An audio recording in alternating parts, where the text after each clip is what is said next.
राज्यों में चुनाव हुआ है जिसमें 3 राज्य में बीजेपी जीती, बाकी में दूसरी पार्टियां जीती। तो मध्य प्रदेश, राजस्थान और छत्तीसगढ़ में कांग्रेस की सरकार, ठीक है। मध्य प्रदेश में खैर नहीं थी, बीजेपी थी। कांग्रेस की सरकार राजस्थान में थी, वहां पर कांग्रेस हार गई और बीजेपी जीत गई। तो बीजेपी के जीतने का क्या कारण है और कांग्रेस के हारने का क्या कारण है, कुछ बताएंगे? देखिए, कांग्रेस का हारने का कारण जो है, उन्होंने राष्ट्र और देश का सम्मान नहीं किया। बीजेपी राष्ट्रवाद की बात करती है। देखो, कांग्रेस जो है, उन्होंने राष्ट्र के लोगों की भावनाओं का सम्मान नहीं किया। उन्होंने प्रधानमंत्री पद की गरिमा का सम्मान नहीं किया। उन्होंने जो है कि देश के जो बहुसंख्यक हमारे हिंदू भाई हैं, उनके भावना, उनके जो है कि श्रद्धा को उन्होंने चोट पहुंचाई।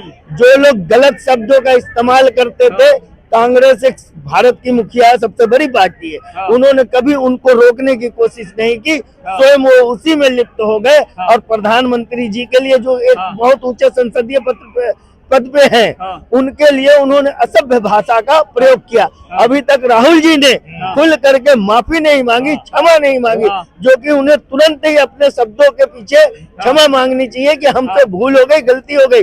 भारत और भारत के लोग, कोई गलती करता है, यदि वो अपने सच्चे मन से क्षमा मांग लेता है तो भारत के लोग उसको माफ कर देते हैं। लेकिन उन्होंने अपने किए का पश्चाताप नहीं किया। इनका दंड उन्हें भुगतना पड़ा कि 2 राज्य जिनमें उनका शासन था वो उनके हाथ से चला गया। अभी भी राहुल गांधी जी और कांग्रेस पार्टी को आत्ममंथन करना चाहिए। राहुल जी को हिमालय पर्वत पे जाना चाहिए और शिव जी के चरणों में कुछ दिन उनको तपस्या करनी चाहिए और शिक्षा लेनी चाहिए कि देश और देश के लोगों का आत्मसम्मान और भारतीयता क्या है, भारत की संस्कृति क्या है, उसको समझना चाहिए। बहुत से नेता बोलते हैं कि राहुल जी तो हिंदू धर्म के किसी को मानते ही नहीं, तो आप बोले शिव जी की उन्हें आराधना करनी चाहिए। देखो, राम जी तो रुष्ट हो गए। राम जी तो उनसे अलग हो गए, राम जी तो रुष्ट हो चुके हैं। अब जो बचे हैं शिव जी, राहुल जी से रुष्ट हो गए, पूरे भारतीय कांग्रेस पार्टी से रुष्ट हो चुके हैं। तो अब बचे शिव जी और कृष्ण जी। ये शिव जी और कृष्ण जी के चरणों में जाए, इनका उद्धार हो सकता है। कृष्ण जी के चरणों में जाने के लिए अखिलेश यादव तैयार हैं। बोले कृष्ण जी हमारे खानदान से थे, अरे वो भी यादव कुल से, मैं भी यादव कुल से, वो कृष्ण भी यदुवंशी, मैं भी यदुवंशी। समस्त भारतवासियों, समस्त विश्व के लोगों के लिए, किसी एक विशेष जाति धर्म के लोगों के लिए नहीं है। कृष्ण जी भले ही गोकुल में पले हैं, गोकुल में पले और यादव के घर में पले, जिनके घर में जो है कि गैया थी उनके घर में पले, लेकिन कृष्ण का जन्म जो हुआ वो तो कंस के वंशज ही थे, कंस के ही बहन के बच्चे थे। उनको आप कहाँ ये कह दोगे, उनसे जोड़ दोगे आप यदुवंशियों से? यदुवंशी में जाके उनका पालन पोषण हुआ। अखिलेश जी के विभीषण का नाम सुने हो? हाँ जी। भूमिका पता है क्या होती है? विभीषण की भूमिका क्या थी पता है आपको रामायण में? बताइए। हाँ, पता है। तो अगर राजनीति के जितने धुरंधर हैं, इसमें से राम को ढूंढना हो, हनुमान को ढूंढना है, विभीषण को ढूंढना हो, कृष्ण को ढूंढना हो, तो किस किस का नाम आप रखेंगे? सबसे पहले तो आप राम को ढूंढिए, राम को ढूंढिए। उसके बाद आप कृष्ण को ढूंढिए। विभीषण को तो तब आप ढूंढेंगे, विभीषण क्योंकि सत्य के रास्ते पे चला, सत्य के मार्ग पे चला, विभीषण ने सत्य का साथ दिया। तीसरे नंबर पे आप आता है विभीषण को ढूंढिए, क्योंकि आपको सत्य के रास्ते पे चलना है। अब ये बीजेपी वाले जो हैं, भाजपा वाले, ये ज्योतिरादित्य सिंधिया जो हैं, उन्हें विभीषण बोल रहे हैं। और जो समाजवादी पार्टी के नेता हैं, जो मौर्य जी गए, स्वामी प्रसाद मौर्य जी, उन्हें विभीषण बोल रहे हैं। देखिए, समय रहते ज्योतिरादित्य सिंधिया जी ने सत्य का रास्ता, सत्य का मार्ग चुना। उन्होंने सत्य का मार्ग चुना। आप कांग्रेस पार्टी समस्त लोगों, उन लोगों का जो देश के अंदर पूजनीय थे, श्रद्धा थे, उन लोगों का हमेशा अपमान किया। सावरकर जी का आप अपमान करते हो। सावरकर जी से आपको कौन सा देश है, कौन सा आपका बैर है, आप उनका अपमान करते हो। सावरकर को मानने वाले इस देश में हजारों लाखों करोड़ों लोग हैं, आप खुलेआम सावरकर जी का अपमान करते हो। तो देश, मैंने कहा कि भारत जो है कि आस्था और भावना पर देश है। यहाँ आस्था और भावना की कदर होती है।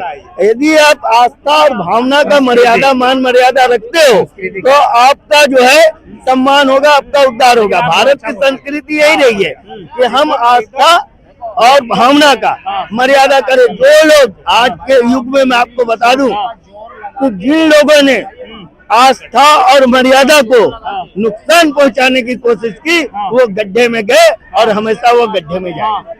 अच्छा, तो एक भारतीय जनता पार्टी के बहुत से नेता बोलते हैं, आपने भगवान राम का नाम लिया, तो अभी राम जन्मभूमि, उनका कहना है कि राम जन्मभूमि हमने बनाया, और जो कि सच्चाई है कि ऑर्डर तो कोर्ट ने दिया, पैसा सारा ट्रस्ट का लग रहा है, इसका जो श्रेय वो भारतीय जनता पार्टी। देखो, एक चीज मैं बता दूं, भारत के अंदर विश्व हिंदू परिषद, हिंदू महासभा, आरएसएस और भारत के जो राम भक्त लोग थे, इन्होंने 500 वर्षों तक संघर्ष किया। 500 वर्षों तक, एक दो दिन की बात नहीं है, 500 वर्षों तक इन्होंने संघर्ष किया।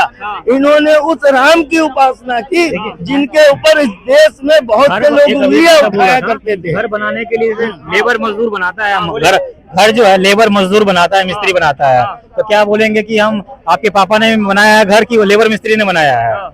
तो वही है, कॉन्टेक्स्ट वही है, काम को रैपिडली करने वाला बंदा चाहिए। अब ये बोलेंगे कि मोदी जी ने बनाया कि सुप्रीम कोर्ट ने बनाया, भैया घर तो मिस्त्री बनाता है, ताजमहल ने बनाया, किसने बनाया? मजदूर मिस्त्री बनाया। पूर्ण रूप से कहूंगा प्रयास भारत सरकार का था। आप कोर्ट का जो फैसला कर रहे हो, कोर्ट का फैसला तो राम जी के पक्ष में आया। राम जी को उन्होंने जो है कि एक वो दिया कोर्ट ने कि भाई इनका अधिकार है, तो कोर्ट ने तो राम जी के अस्तित्व पे फैसला दिया ना। लेकिन इसमें जो प्रयास था, इसमें प्रयास था आरएसएस के समस्त कार्यकर्ताओं का, देश के समस्त उन नागरिकों का जिन्हें राम के प्रति आदर था, सम्मान था, प्रेम था। तो राम जी आज है, राम जी है वो जगह, वो जो सम्मानित हुआ, आज वहाँ प्राण प्रतिष्ठा हो रहा जो है। 22 तारीख को पूरा देश जो है, पूरा विश्व जो है राम जी का हो गया। 2024 में किसकी सरकार लोकसभा में? देखिए 2024 में मोदी जी आएंगे, और मैं देखिए राम जी का जो मामला था वो हो गया है, 370 भी हो गया। अब रोजगार एक ज्यादा ही सेंसिबल इशू है, तो रोजगार पे लोगों को, सरकार को बात करनी चाहिए। और ऑल इंडिया लेजिस्लेटिव, ऐसे वो जो बोला ऑल इंडिया लेजिस्लेटिव सर्विस जो लेके आना चाहिए, वो सरकार को रोजगार पे बात करना चाहिए। 60-65 साल के बाद बुजुर्गों को पॉलिटिक्स से रिजाइन ले लेना चाहिए, रिटायरमेंट ले लेनी चाहिए। और अस्पताल, पुलिस, कोर्ट्स में जो केसेस पेंडिंग लोग तरसते हैं, उस पे काम करना चाहिए, और युवाओं को जॉब देना चाहिए। इसमें भारतीय जनता पार्टी का नेतृत्व बदलना चाहिए। मोदी जी के जगह जो है, जैसे नए लोग आना चाहिए। योगी आदित्यनाथ जी को ले लो, और नितिन गडकरी जी को ले लो। अरे योगी के बारे में तो बोलते हैं कि अभी मोदी के बारे में देश 50 साल चला गया, और योगी के बारे में कहते हैं कि तुम्हें योगी जी अच्छा एक चीज मैं आपको बता दूं खुल के, योगी आदित्यनाथ जी यदि 2024 में प्रधानमंत्री बनते हैं, मोदी जी का जो विजन है 2047 तक भारत को आत्मनिर्भर बनाना, मैं कहता हूँ 2037 तक, ये 10 साल पहले ये भारत जो है आत्मनिर्भर बन जाएगा।